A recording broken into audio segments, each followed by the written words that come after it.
ರಾಮದೇವರ ಸ್ಮರಣೆಯಾದ ಮೇಲೆ ಹನುಮಂತ ದೇವರ ಸ್ಮರಣೆ ಆಗಲೇಬೇಕು.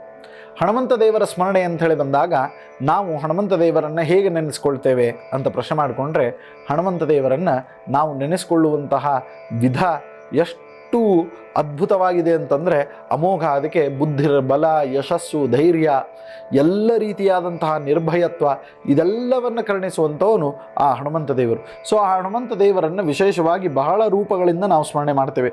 ಅಪ್ಪ ನನಗೆ ಬಲವನ್ನು ಕೊಡುವಂಥ ಸ್ಮರಣೆ ಮಾಡ್ತೇವೆ, ಅಪ್ಪ ನಮಗೆ ವಿದ್ಯೆಯನ್ನು ಕೊಡುವಂಥ ಸ್ಮರಣೆ ಮಾಡ್ತೇವೆ, ಅಪ್ಪ ನಮಗೆ ಎಲ್ಲ ರೀತಿಯಾದಂಥ ಭಯವನ್ನು ಓಡಿಸುವಂಥೇಳಿ ನಾವು ಸ್ಮರಣೆ ಮಾಡ್ತೇವೆ.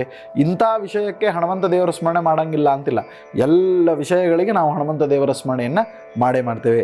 ಸೊ ಇಂತಹ ಹನುಮಂತ ದೇವರ ಸ್ಮರಣೆಯನ್ನು ಮಾಡಲಿಕ್ಕೆ ಒಂದು ವಿಶೇಷವಾದಂಥ ಕಾರಣವನ್ನು ಕೂಡ ತಿಳಿಸ್ಕೊಡ್ತಾರೆ. ಏನು ಅಂತಂದ್ರೆ, ನಮಗೆ ಅಕಸ್ಮಾತ್ತಾಗಿ ದುಸ್ವಪ್ನಗಳು ಬೀಳ್ತಾ ಇದ್ದರೆ, ಕೆಟ್ಟ ಕೆಟ್ಟ ಕನಸುಗಳು ಬೀಳ್ತಾ ಇದ್ದರೆ, ಸೊ ನೋಡ್ರಿ, ಕನಸು ಅಂಥೇಳಿ ಬಂದಾಗ ನಾನು ಈ ಹಿಂದೆ ಹೇಳಿದ್ದೆ, ತಿಳಿಸ್ಕೊಟ್ಟಿದ್ದೆ. ಏನು ಅಂತಂದರೆ, ಸ್ವಪ್ನಗಳು ಅಂಥೇಳಿ ಬಂತು ಅಂತಂದ್ರೆ ನಾವೆಲ್ಲರೂ ಕೂಡ ಗಾಬರಿ ಆಗೋದೇ ಜಾಸ್ತಿ.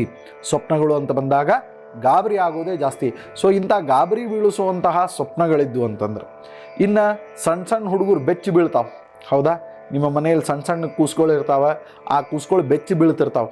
ಹಿಂಗೆ ಗಾಬರಿಯಾಗಿ ಹೇಳುವಂಥದ್ದು, ಗಾಬರಿಯಾಗಿ ಏನೋ ಬಡಬಡಿಸೋದು, ಆಮೇಲೆ ಗಾಬರಿಯಾಗಿ ಒಂಥರ ಯಾರು ಬಾಜುಕ್ ಇರ್ತಾರೋ ಅವ್ರನ್ನ ಅಪ್ಗೊಳಿಕ್ಕೆ ನೋಡೋದು, ಗಾಬರಿಯಾಗಿ ಒಂದೇನೋ ಕೈ ಒಳಗೆ ವಸ್ತುಗಳನ್ನು ಹಿಡ್ಕೊಂಡೇ ಮಲ್ಕೊಳ್ಳೋದು. ಸೊ ಈ ರೀತಿಯಾಗಿ ಗಾಬರಿಗೊಂಡು ತಮ್ಮ ಒಂದು ನಿದ್ದೆಯನ್ನು ತೆಗಿತವೆ. ಸೊ ಇಂಥ ನಿದ್ದೆಯಲ್ಲಿ ಗಾಬರಿ ಆಗೋದು ಯಾಕೆ ಅಂತಂತಂದ್ರೆ, ಸ್ವಪ್ನಗಳು ಬಿದ್ದಾಗ ಅವು ಮಾತಾಡ್ಲಿಕ್ಕೆ ಬರ್ತಿರಂಗಿಲ್ಲ, ಹೇಳಿಕ್ಕೆ ಬರ್ತಿರಂಗಿಲ್ಲ. ಹೀಗಾಗಿ ಆ ಸ್ವಪ್ನದಿಂದ ಎಚ್ಚೆತ್ತುಕೊಂಡಾಗ ಬೆವ್ತು ಬಿಟ್ಟಿರ್ತಾವೆ, ಬಹಳಷ್ಟು ಬೆವ್ರು ಬಂದುಬಿಟ್ಟಿರ್ತದೆ, ಒಂಥರ ಗಾಬರಿ ಆಗ್ಬಿಡ್ತಾವೆ, ಅಳ್ಳಿಕ್ಕೆ ಸ್ಟಾರ್ಟ್ ಆಗಿಬಿಡ್ತಾವೆ. ಅಂದರೆ ದಿನ ಪ್ರಾರಂಭವನ್ನು ನಗ್ತಾ ನಗ್ತಾ ಮಾಡಬೇಕು, ಮಕ್ಕಳಾಗಲಿ ದೊಡ್ಡವರಾಗಲಿ. ಆದರೆ ಸ್ವಪ್ನ ಬಿದ್ದಿದ್ದಕ್ಕೆ ಏನಾಗ್ತದೋ ಏನೋ. ಸೊ ಇಂತಹ ದುಸ್ವಪ್ನಗಳ ನಾಶಕ್ಕೆ ಇರುವಂತಹ ಹನುಮಂತ ದೇವರ ಮಂತ್ರವನ್ನು ಇವತ್ತಿನ ದಿವಸ ನಾನು ತಿಳಿಸ್ಕೊಡ್ತಾ ಇದ್ದೇನೆ. ಮತ್ತು ಯಾತ್ರೆ, ನೀವು ಜೀವನವೇ ಒಂದು ದೊಡ್ಡ ಯಾತ್ರೆ. ಆ ಜೀವನದ ಯಾತ್ರೆಯಲ್ಲಿ ನಾವು ನಡೀತಾ ಹೋಗ್ತಿರ್ಬೇಕಾದ್ರೆ ನಮಗೆ ವಿಶೇಷವಾಗಿ ಕಾಣಸಿಗುವಂಥದ್ದೇನು ಅಂತ ಪ್ರಶ್ನೆ ಮಾಡಿಕೊಂಡ್ರೆ, ಆ ಭಗವಂತನ ಅನುಗ್ರಹ.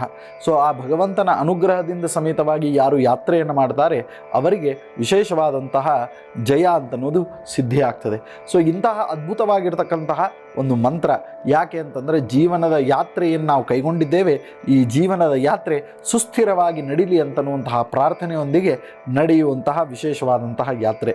ಸೊ ಇಂತಹ ಜೀವನದಲ್ಲಿ ಯಾತ್ರೆಯನ್ನು ಕೈಗೊಳ್ಳುವಂಥವರಿಗೆ, ಟ್ರಾವೆಲ್ ಮಾಡುವಂಥವರಿಗೆ, ಮತ್ತು ವಿಶೇಷವಾಗಿ ನಾವು ಟ್ರಾವೆಲ್ ಮಾಡಿಕೊಂಡು ಬೇರೆ ಬೇರೆ ಊರುಗಳಿಗೆ ಹೋಗ್ತೇನೆ ಮತ್ತು ಬೇರೆ ಕಾರ್ಯಗಳಿಗೆ ಹೋಗ್ತೇನೆ, ಮತ್ತು ಯಾತ್ರೆಯಲ್ಲಿ ನನಗೆ ತೊಂದರೆ ಆಗ್ಬಾರ್ದು. ಕೇದಾರ್ನಾಥ್ ಯಾತ್ರೆ ಪ್ರಾರಂಭ ಆಗ್ತದೆ, ಬದ್ರಿನಾಥ್ ಯಾತ್ರೆ ಪ್ರಾರಂಭ ಆಗ್ತದೆ, ಮತ್ತು ಋಷಿಕೇಶ, ಚಾರ್ಧಾಮ, ಈ ಎಲ್ಲ ಯಾತ್ರೆಗಳಿಗೆ ನಾವು ವಿಶೇಷವಾಗಿ ತೆರಳುತ್ತಾ ಇದ್ದೇವೆ. ಸೊ ಈ ಯಾತ್ರೆಯಲ್ಲಿ ನಿರ್ಭಯತೆ ಇರಬೇಕು ನಮಗೆ ಅಂತನ್ನುವರಿಗೆ. ಮತ್ತು ಕಾರ್ಯದೊಳಗೆ ಜಯ ಅಂಥೇಳಿ ಬಂದಾಗ, ಯಾವ ಕಾರ್ಯದೊಳಗೆ ಜಯ ಬೇಕು? ಎಲ್ಲ ಕಾರ್ಯದೊಳಗೂ ಜಯ ಬೇಕು. ಒಂದು ಸಣ್ಣ ನಾವು ಹೊರಗಡೆಗೆ ಹೋಗಿ ಹಾಲು ತೆಗೆದುಕೊಂಡು ಬರ್ತೇವೆ ಅಂತನ್ನುವಂತಹ ಕಾರ್ಯದಿಂದ ಹಿಡಿದುಕೊಂಡು ನಾವು ದೊಡ್ಡ ನಮ್ಮ ಕೆಲಸ ಕಾರ್ಯಗಳಿಗೆ ಹೋಗ್ತೇವೆ ಅಂತನ್ನುವರೆಗೂ ಕೂಡ ಪ್ರತಿಯೊಂದು ಕಾರ್ಯದಲ್ಲಿಯೂ ಕೂಡ ನಮಗೆ ಜಯಪ್ರಾಪ್ತಿಯಾಗಬೇಕು.